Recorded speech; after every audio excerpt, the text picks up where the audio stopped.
ऐसे आप लोग प्रैक्टिकल करके बचपन में देखे होंगे। गिलास है, अचानक खींचने पे सिक्का कार्डबोर्ड से नीचे कहाँ गिर जाता है गिलास। आप बाइक पे बैठे रहिए, अचानक आगे भाग जाएगी ऐसे भाई, आप पीछे गिरेंगे बाइक से। और ऊपर का हिस्सा स्वतंत्र था, कोई भी चीज अपनी औकात भर। कोई पेड़ पे फल लगा हुआ है तो पेड़ भी रुका है, फल भी रुका हुआ है। पेड़ को कहिएगा कि गति करो तो गति करेगा, फल को कहिएगा गति करेगा। लेकिन अब आप पकड़ लीजिए पेड़ की डंठल को, समझ में गया। कहेंगे तोरा पास ढेर जड़त तो है रे, ढेर जड़त ले, तोरा जड़त तो ले। तो भाई अब कोई भी चीज अपनी औकात भर तो विरोध करेगा, अपनी क्षमता भर तो विरोध करेगा। लेकिन आप उसकी क्षमता से ज्यादा बल लगा देंगे तो मजबूरी में कहेगा कि अभी कोई बात है, तुम धकेल देगा यहाँ पे तो पेड़ में उखाड़ देगा, तो हम क्या करें यहाँ पे। तो ऐसे धक हिला देंगे। लेकिन जो फल लगा हुआ है वो कहेगा कि तुमको ना पकड़ के झोर रहा है, हमको थोड़े कुछ बोल रहा है, हम विरामा में ही रहेंगे। तो फल क्या है, विरामा में। आप पेड़वा ऐसे ही हिलाएंगे, गति में चला है यहाँ पर, और है विरामा में, बट टूट के गिर जाएगा। समझ में आ गया कि नहीं आ गया यहाँ पे। लेकिन अगर वो भी साथ गति करने लगे तो नहीं गिरेगा।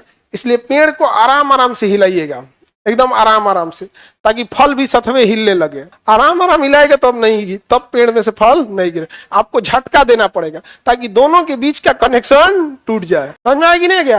आराम आराम से हिलाइएगा, पेड़ से गिरता जी नहीं गिरेगा, क्योंकि एक का गति में रहना है, एक का गति में नहीं रहना है।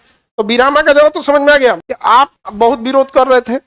अब जैसे देखिए कोई गिलास है, ऐसे आप लोग प्रैक्टिकल करके बचपन में देखे होंगे। एक कार्डबोर्ड ले लीजिए और यहाँ एक तो गिलास रख देते हैं, इसके ऊपर एक सिक्का रखते हैं, ठीक है, गिलास के ऊपर सिक्का। अब देखिए ये कार्डबोर्ड भी विरामा में है और सिक्का भी विरामा। अगर धीरे धीरे खींचेंगे ना तो दोनों में रिलेशन स्थापित हो जाएगा, समझ गया। लेकिन अगर हम अचानक से इसे खींच ले तो ये अचानक से तो गति में आ गया, लेकिन उसे मौका ही नहीं मिला गति में आने का, वो विरामा में ही रह गया। इसलिए कहाँ चल जाएगा, चल दिया गिलास में। तो अचानक खींचने पे सिक्का कार्डबोर्ड से नीचे कहाँ गिर जाता है गिलास। पेड़ को हिला देने से फल क्या हो जाते हैं, गिर जाते। जैसे आप देखिएगा पुराने चादर कंबल में धूल भर जाता है, तो पता है कि धूल जो भरा हुआ है वो विरामा अवस्था में। तो ऐसे टांग के चादर को और लाठी डंडा से लेके 4 बार 5 बार मारिएगा ना तो कंबल में तो गति आ जाएगी, लेकिन जो धूल कण है उसमें गति नहीं आएगी।